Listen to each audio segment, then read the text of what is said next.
2017, our next guest is working to help Aboriginal students so they don't have to go through the same hardships that she went through. Jamie McKay is the founder of Friends for Education. Thanks a lot for coming in here today. Now, you've set up a bursary program. Tell us why you wanted to set that up. I set it up because I had applied for funding for the majority of my post-secondary education, and I was denied funding almost every year.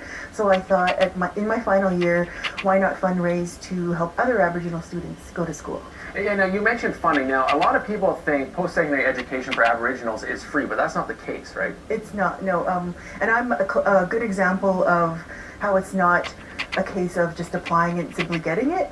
I applied every year and I never got it. Now, the bursary you set up, you've named it after your parents. Tell us why you chose to do that.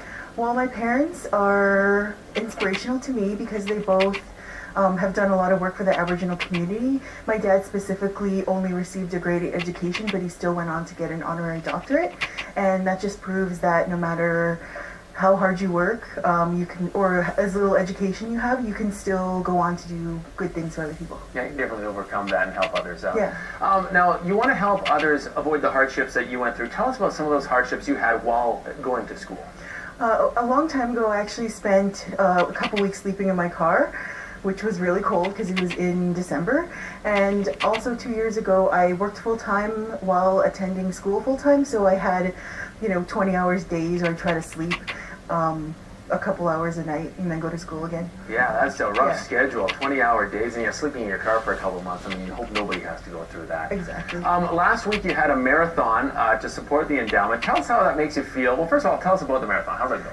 It was good. We had, it was a cold and windy day, so we had a few cancellations, but we still managed to raise almost $900. Oh, that's great. Yeah. Well, tell us how, we have a few pictures there of the people who showed up. Tell us about how it makes you feel when people come out to support this cause. Oh, I was so happy that people came out because I knew the weather was bad, and my volunteers, we all just kind of sat around and had a good time, and people walked and got some fresh air in the cold. That's all right. Hey, you got to come out to support a good cause like that. Yeah. People like to run in the rain anyway. Well, now that you've gone through school completely, right? Yes. Do you have any message for maybe younger Aboriginal people if they want to go to post-secondary education? What kind of advice would you give them? I would say that if something's important to you, then you can make it happen. And that was definitely the reason why I decided to go to school and work full-time. And it was really hard, but it was so important to me, and I made it happen. Well, congratulations on that. Now, do you think there's enough resources being made by, the government and other organizations to help Aboriginals go to post-secondary? I think there are, and I think a lot of the times people don't apply for them, and they just aren't aware and they're not sure how to apply. So I think there are enough resources, but I'm hopefully with this raising this money that there will be one more. Well, tell us how, if people want to donate, what's the best way to do it? Well, you can visit the college website and go to the online donation, and under additional gifts specify the Verna and Stanley McKay Senior Educational Bursary for Aboriginal students, or to keep it short, the McKay Family Bursary.